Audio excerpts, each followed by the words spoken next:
Hello everyone, this is पायल तिवारी। आज से हम लोग क्लास 12th के इंग्लिश का प्रोज सेक्शन का फर्स्ट चैप्टर स्टार्ट कर रहे हैं। तो हमारा फर्स्ट चैप्टर है इंडियन सिविलाइजेशन एंड कल्चर, भारतीय सभ्यता और संस्कृति, जिसके राइटर हैं महात्मा गांधी। तो सबसे पहले हम लोग महात्मा गांधी का इंट्रोडक्शन देखेंगे, उसके बाद हमारा चैप्टर स्टार्ट होगा। तो चलिए स्टार्ट करते हैं। मोहनदास करमचंद गांधी, ब्रैकेट में दिया है 1869 टू 1948, यानी महात्मा गांधी का जन्म 1869 में हुआ था और उनकी मृत्यु 1948 में हुई थी। पॉपुलरली नॉन एज बापू और the father of the nation, यानी उन्हें लोकप्रिय रूप से बापू और राष्ट्रपिता के नाम से जाना जाता है। Was more spiritual leader than a politician, जो कि एक राजनेता से ज़्यादा एक आध्यात्मिक नेता थे। वे आध्यात्म से जुड़े हुए थे और वो सत्य और अहिंसा पे विश्वास रखते थे। He successfully used truth and non violence as the chief weapons against the British rule in India and helped India gain independence. देखिए, he successfully used truth and non violence, उन्होंने सफलतापूर्वक सत्य और अहिंसा को प्रयोग किया एज द चीफ वेपन, मुख्य हथियार के रूप में, against British rule in India, यानी भारत में अंग्रेज़ों के खिलाफ महात्मा गांधी ने सत्य और अहिंसा को मुख्य हथियार के रूप में प्रयोग किया and helped India gain independence, और भारत को स्वतंत्रता प्राप्त करने में मदद की। From 1915 till 1948 he completely dominated Indian politics. 1915 से लेके 1948 तक उनका पूरे तरह भारतीय राजनीति में समर्पण था। He died at the hand of a fanatic on 30 जनवरी 1948, यानी 30 जनवरी 1948 को वो एक फैनेटिक के हाथों मारे गए। एट द हैंड ऑफ यानी के हाथों, फैनेटिक मतलब धर्मांध या कट्टर, तो वो एक धर्मांध के हाथों 30 जनवरी 1948 को मारे गए। हिज ऑटोबायोग्राफी यानी आत्मकथा, माई एक्सपेरिमेंट्स विथ ट्रूथ, इसको याद रखना है, अंडरलाइन कर लेंगे। महात्मा गांधी की जो ऑटोबायोग्राफी है, उनकी आत्मकथा, उसका नाम है माई एक्सपेरिमेंट्स विथ ट्रूथ, सत्य के साथ मेरा प्रयोग। एंड द न्यूमरस आर्टिकल्स, और वो सारे असंख्य लेख, that he wrote for Young India, जो उन्होंने यंग इंडिया के लिए लिखा। And the speeches that he delivered on different occasions, और वो सारे भाषण जो उन्होंने विभिन्न अवसरों पर दिया, रिवील हिम, उन्हें दर्शाता है, not only as an original thinker but also as a great master of chaste idiomatic English. देखिए इस सेंटेंस को, हिज ऑटोबायोग्राफी, उनकी आत्मकथा, आत्मकथा का नाम क्या है, माई एक्सपेरिमेंट्स विथ ट्रूथ, और वो सारे असंख्य लेख जो उन्होंने यंग इंडिया के लिए लिखे, और वो सारे भाषण जो उन्होंने विभिन्न अवसरों पर दिए, वो उन्हें दर्शाते हैं सिर्फ एक मूल विचारक के रूप में नहीं, बल्कि मुहावरेदार अंग्रेजी के एक ग्रेट मास्टर के रूप में। यानी उनकी जो इंग्लिश थी वो बहुत एक्सपर्ट थे इंग्लिश में, तभी तो वो इतने सारे भाषण दिए, इतने सारे जो आर्टिकल्स हैं वो लिखे। तो गांधी जी सिंपल थे, स्पिरिचुअल थे, आध्यात्मिक थे, बट उनकी इंग्लिश भी बहुत स्ट्रॉन्ग थी। इन द फॉलोइंग एक्सट्रैक्ट, यानी इस निचोड़ में, इस तत्व में, इंडियन सिविलाइजेशन एंड कल्चर, जो हमारा इंडियन सिविलाइजेशन एंड कल्चर जो चैप्टर है, इसमें Gandhi ji talks about the sound foundation of Indian civilisation which has successfully withstood the passage of time. इस एक्सट्रैक्ट में यानी इस chapter Indian civilisation and culture में गांधी जी बात करते हैं हमारी भारतीय सभ्यता की ध्वनि नींव के बारे में। Which has successfully withstood the passage of time, जो कि समयावधि के साथ सफलतापूर्वक खड़ा है। The western civilisation which has the tendency to privilege materiality can not match the Indian civilisation that elevates the moral being, यानी द वेस्टर्न सिविलाइजेशन, जो पश्चिमी सभ्यता है, which has the tendency to privilege materiality, tendency मतलब प्रकृति, जो पश्चिमी सभ्यता है, जिनकी प्रकृति है मटेरियलिटी को प्रिविलेज यानी ज़्यादा महत्व देना, मटेरियलिटी मतलब भौतिक ही यानी फिजिकल चीज़ें, can not match the Indian civilisation, वो भारतीय सभ्यता से कभी भी मेल नहीं खा सकती। That elevates the moral being, जो कि नैतिकता को आगे बढ़ाने में ज़्यादा ध्यान देता है, उसका ज़्यादा महत्व समझता है नैतिकता को। चलिए अब हम अपना चैप्टर स्टार्ट करते हैं। तो देखिए हमारा जो फर्स्ट पैराग्राफ है वो है, अब गांधी जी कहते हैं, I believe that the civilisation India has evolved is not to be beaten in the world. Gandhi ji कहते हैं, मुझे यकीन है कि जो सभ्यता भारत ने विकसित की है वो विश्व में कहीं भी मात खाने वाली नहीं है, यानी उस सभ्यता का कोई पीछे नहीं छोड़ सकता, कोई उससे आगे नहीं बढ़ सकता है। Nothing can equal the seeds sown by our ancestors, यानी जो बीज हमारे पूर्वजों ने बोई है, कहने का मतलब है कि हमारे पूर्वजों ने जैसी हमारी सभ्यता बनाई है, नथिंग कैन इक्वल यानी उसके बराबर कुछ नहीं हो सकता, कोई उसकी बराबरी नहीं कर सकता। Rome went, Greece shared same fate, the might of the pharaohs was broken, Japan has become westernized, of China nothing can be said, but India is still somehow or other sound at the foundation. Gandhi ji कहते हैं कि Roman की सभ्यता समाप्त हो गई, यूनान के साथ भी कुछ ऐसा ही हुआ, सेम फेट यानी वही जो तकदीर है वही उसका भी हुआ। उसके बाद कहते हैं फ़राउज़, हमारे बुक में देखेंगे लिखा है वर्ड मीनिंग लास्ट में, तो उसमें फ़राउज़ मतलब दिया है द किंग्स ऑफ इजिप्ट, यानी इजिप्ट के जो राजा थे उन्हें फ़राउज़ कहा जाता था। The might of the pharaohs was broken, यानी फ़राउज़ की जो शान थी वो ब्रोकन, वो टूट गई, यानी वो उनकी भी जो सभ्यता थी वो नष्ट हो गई। Japan has become westernise, Japan जो है उसने क्या पश्चिमी सभ्यता को अपना लिया, यानी उसका पश्चिमीकरण हो गया। एट चाइन of China nothing can be said, और चाइना के बारे में कुछ कहा नहीं जा सकता। बट इंडिया इज़ स्टिल, यानी लेकिन भारत अब भी सम हाउ और अदर किसी न किसी तरह से क्या है, भारत की सभ्यता अभी भी किसी न किसी तरह से बरकरार है, यानी भारत जो है जो जैसे पहले था, उसकी सभ्यता पहले जितनी महान थी वो अब भी अपनी महानता को बरकरार किए हुए हैं। ओके, अब चलिए सेकेंड पैराग्राफ पे। The people of Europe learn their lessons from the writings of the men of Greece और Rome which exist no longer in their former glory, यानी यूरोप के लोग उन यूनान एवं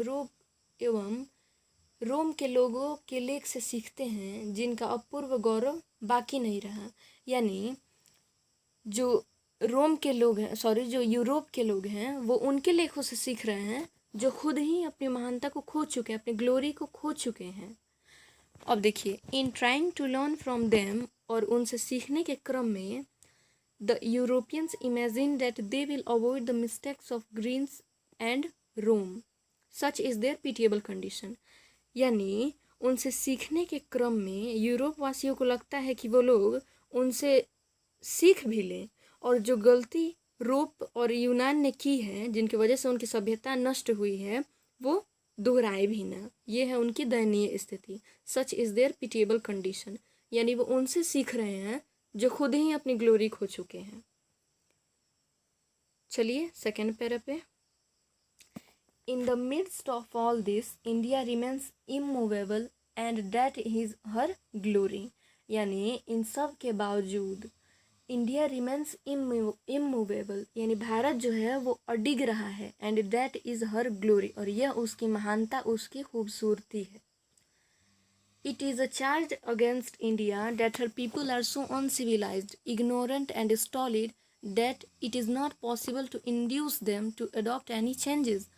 यानी भारत के लोगों के ऊपर ये चार्ज है कि वो लोग जो हैं वो क्या हैं, अनसिविलाइज्ड, असभ्य हैं, इग्नोरेंट हैं और स्टॉलिड यानी बेवकूफ़ हैं। मतलब उन्हें वो किसी भी चेंज को नहीं अपनाना चाहते हैं। आप मतलब ये नामुमकिन है उन्हें तैयार करना कि आप मतलब इस सभ्यता से ये चीज़ सीख लो। तो यहाँ पे ये कहा जा रहा है, तो वही कहा जा रहा है कि जो भारत के लोग हैं उन्हें किसी भी बदलाव के लिए राजी कर पाना संभव नहीं है। तो ये आरोप है भारत के ऊपर कि यहाँ के लोग अनपढ़ हैं, असभ्य हैं और हठी हैं। It is a charge really against our merit, यानी यह आरोप जो है वो सच में हमारे गुणों पे एक धब्बा है। यह सचमुच हमारी श्रेष्ठता के ऊपर लगाया गया आरोप है कि हम लोग हठी हैं, असभ्य हैं, क्योंकि हम लोग किसी चेंज को अडॉप्ट नहीं करते हैं। यानी पश्चिमी सभ्यता से हम ज़्यादा एडवांस बनना नहीं सीखते हैं। अब देखिए, What we have tasted and found true on the anvil of experience, we dare not change. Mahatma Gandhi कहते हैं कि मैंने अपने एक्सपीरियंस यानी अपने तजुर्बे के आधार पर जो भी परखा है, जो भी सत्य पाया है, उससे ये मैं कह सकता हूँ कि वी डेयर नॉट चेंज, हमें परिवर्तन की कोई आवश्यकता नहीं है, हमें बदलने की कोई ज़रूरत नहीं है। Many thrust their advice upon India, बहुत से लोगों ने भारत के ऊपर अपना जो सलाह है, सजेशन है, उसे थोपने की कोशिश की कि आप मतलब कहने का मतलब है कि आप अपनी पुरानी जो सभ्यता है अब उसे छोड़ो, सिंपल बनना छोड़ो और एडवांस बनो, यानी वेस्टर्न सिविलाइजेशन से कुछ सीखो। एंड शी रिमेन्स स्टडी, बहुत से लोगों ने उस पर अपनी एडवाइस को थोपने की कोशिश की। एंड शी रिमेन्स स्टडी, और वो अडिग रही, यानी भारत जो हमारा है वो अडिग रहा, यहाँ के लोग अडिग रहे। दिस इज़ हर ब्यूटी, और ये उसकी सुंदरता है। It is the sheet anchor of our hope, यानी हमारी जो आशा है उस पे ये क्या है, सीट एंकर यानी सिक्योरिटी है, यानी इसके दम पे हम जो है वो निश्चिंत हैं कि हाँ, चाहे कितना भी एडवांस हो जाए और सारी सभ्यताएं, लेकिन भारत जो है वो कभी किसी सभ्यता को कॉपी नहीं करेगा। चलते हैं नेक्स्ट पैरा पे, थर्ड पैराग्राफ पे चलते हैं। Civilisation is that mode of conduct which points out to man the path of duty, यानी सभ्यता हमारे चरित्र का वो आदर्श है जो हमें कर्तव्य का रास्ता दिखाता है। यानी जब हम सभ्य हो जाते हैं तो हमें ये जानकारी हो जाती है कि हमारा क्या कर्तव्य है, हमें कैसे जीना है, अपनी ज़िंदगी को कैसे गुजारना है। Performance of duty and observance of morality are convertible terms. Performance of duty यानी अपने कर्तव्य का निर्वहन करना, कर्तव्य को पूरा करना, एंड ऑब्जर्वेंस ऑफ मॉरलिटी और नैतिकता को ऑब्जर्व करना, नैतिकता का अवलोकन करना, ये कन्वर्टिबल टर्म्स है, यानी ये बदलने योग्य चीज़ें हैं। To observe morality is to attain mastery over our minds and our passions, यानी मॉरलिटी को ऑब्जर्व करना यानी नैतिकता को अपनाने का मतलब है कि हम अपने माइंड के ऊपर और अपने पैशन यानी जुनून के ऊपर मास्टरी करें, यानी हमारा माइंड हमारे कंट्रोल में हो, क्योंकि माइंड तो भटकता रहता है। अगर हम हमेशा अपने माइंड की सुनने लगेंगे तो हम अपनी मॉरलिटी को खो देंगे। इसलिए कहा गया है कि अगर हमें नैतिकता का पालन करना है तो हमारा अपने माइंड के ऊपर पूरा कंट्रोल होना चाहिए। सो डूइंग, ऐसा करने से वी नो आवर सेल्व्स, हम लोग खुद को जानेंगे। The Gujarati equivalent for civilisation means good conduct, यानी गुजरात में सिविलाइजेशन यानी सभ्यता का मतलब होता है गुड कंडक्ट यानी अच्छा चरित्र। If this definition be correct, यदि यह परिभाषा सही होती है, देन इंडिया, तब Bharat, as so many writers have shown, जैसा कि बहुत सारे लेखकों ने दर्शाया है, दिखाया है, has nothing to learn from anybody else, यानी अगर ये परिभाषा सही होती है कि सभ्यता का मतलब होता है अच्छा चरित्र, तो जैसा कि बहुत सारे लेखकों ने दर्शाया है कि भारत को किसी से कुछ सीखने की कोई भी आवश्यकता नहीं है, क्योंकि भारत जो है वो अच्छा चरित्र रखता है। And this is as it should be, और भारत ऐसा ही है जैसा इसे होना चाहिए। We notice that the mind is a restless bird, यानी हम देखते हैं कि जो हमारा जो दिमाग है वो एक बेचैन पक्षी की तरह है। The more it gets the more it wants, ये जितना ही पाता है उतना और पाने की चाह रखता है, एंड स्टिल रिमेन्स अनसेटिस्फाइड, और तब भी ये क्या होता है, असंतुष्ट रहता है। जितना ही इसे दिया जाता है उतना और ये चाहता है, और इन सब के बावजूद भी वो असंतुष्ट रहता है। The more we indulge in our passions the more unbridled they become. हम लोग अपनी भावनाओं की जितनी ही पूर्ति करेंगे, अपनी इच्छाओं को जितना ही पूरा करने की कोशिश करेंगे, हमारा जो माइंड है, हमारी जो इच्छाएं हैं, विशेज़ हैं, वो अनब्रिडल्ड हो जाएंगी, यानी अनकंट्रोल्ड, यानी उन पे हमारा कंट्रोल नहीं होगा। Our ancestors therefore set a limit to our indulgences. इसलिए हमारे पूर्वजों ने हमारी इच्छाओं के ऊपर, हमारी भावनाओं के ऊपर एक सीमा तय कर दी। They saw that happiness was largely a mental condition. उन्होंने देखा कि हमारी खुशी का जो संबंध है वो मेंटल कंडीशन से है, यानी हमारी मानसिक परिस्थिति से है। फिजिकल चीज़ें हमें ज़्यादा देर तक खुश नहीं रख सकती हैं जितना मेंटल कंडीशन रख सकता है। Next para, a man is not necessarily happy because he is rich or unhappy because he is poor. यानी ज़रूरी नहीं है कि जो धनी है वो खुश है और जो गरीब है वो दुखी है। The rich are often seem to be unhappy. अमीरों को अक्सर नाखुश देखा गया है। The poor to be happy, और गरीबों को खुश देखा गया है। Millions will always remain poor. जितने गरीब हैं वो हमेशा गरीब ही रह जाएंगे। इन सब को देखते हुए हमारे पूर्वजों ने हमें आनंद और आराम से दूर रखा, लग्जरीज एंड प्लेजर से दूर रखा। We have managed with the same kind of love as existed thousands of year ago. यानी हम भारतवासी आज भी वैसे ही जी रहे हैं जैसे हजारों साल पहले हमारे पूर्वज जिया करते थे। We have retained the same kind of cottages that we had in former times and our indigenous education remains the same as before। यानी हम आज भी उसी प्रकार की झोपड़ी में रहते हैं जैसे बहुत पहले हमारे पूर्वज रहते थे, और हमारी जो देशी शिक्षा का जो स्वरूप है वो भी सेम रहा है पहले से लेके अब तक। We have had no system of life corroding competition. हमारे यहाँ जीवन को बर्बाद करने वाली कोई प्रतियोगिता का नियम नहीं है। Each followed his own occupation or trade and charge a regular wage. सब कोई लगन से अपना काम करते हैं और तनख्वाह लेते हैं। It was not that we didn't know how to invent machinery but our forefathers knew that if we set our hearts after such things we would become slaves and lose our moral fibre.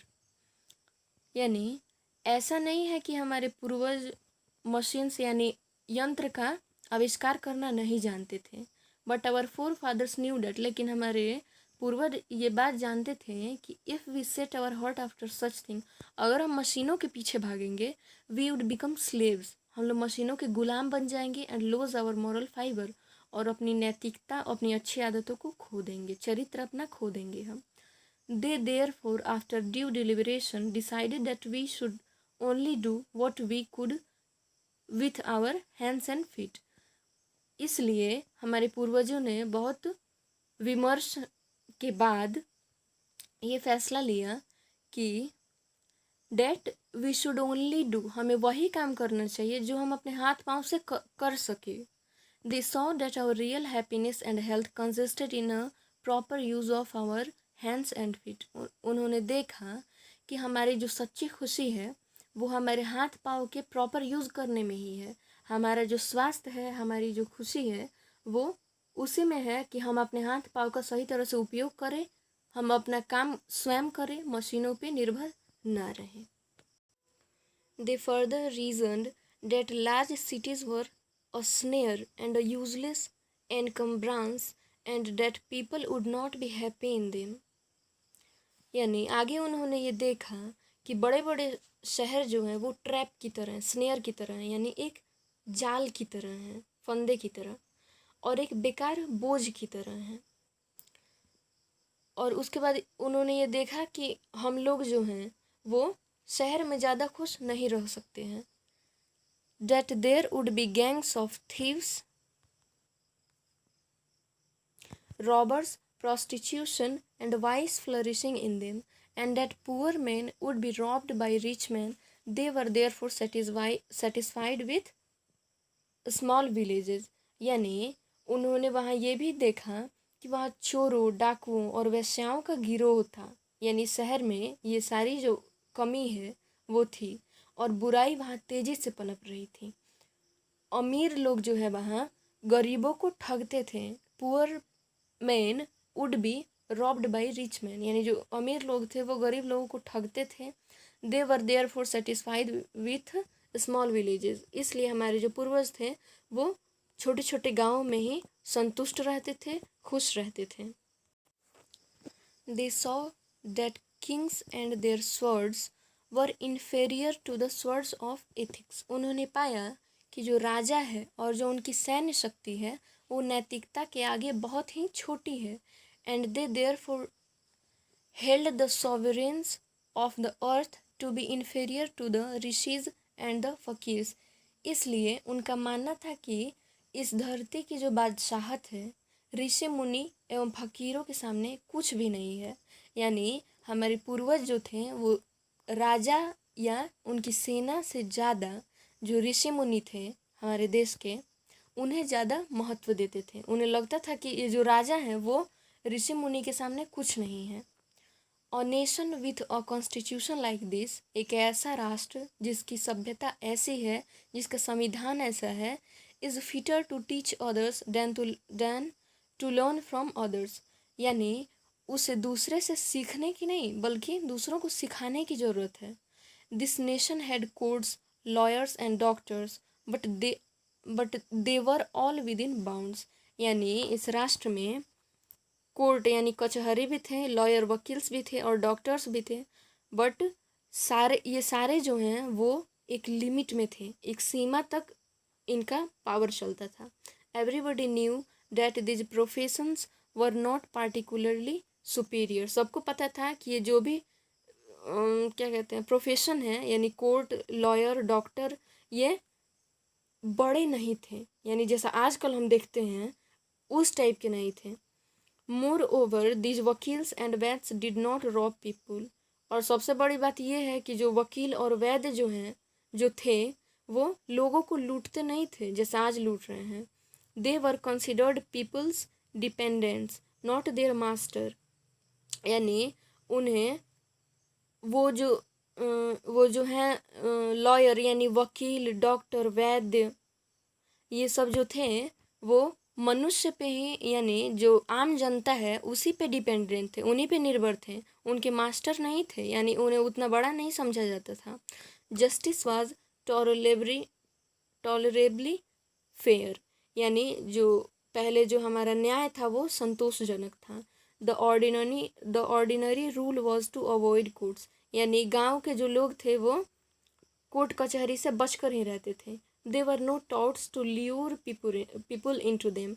Touts मतलब दलाल और lure मतलब झांसा देना, यानी तब कोई दलाल नहीं था लोगों को झांसा देने के लिए। This evil too was noticeable only in and around capitals. और जो थोड़े मोड़े ये जो बुराई थी वो जो बड़े बड़े शहर हैं और जो राजधानी थी उसी के आसपास थी। The common people lived independently, जो आम लोग थे वो स्वतंत्र रूप से रहते थे। And followed there agricultural occupation, और अपनी खेती के पेशे को फॉलो करते थे। दे एंजॉयड ट्रू होम रूल, यानी वो जो है वो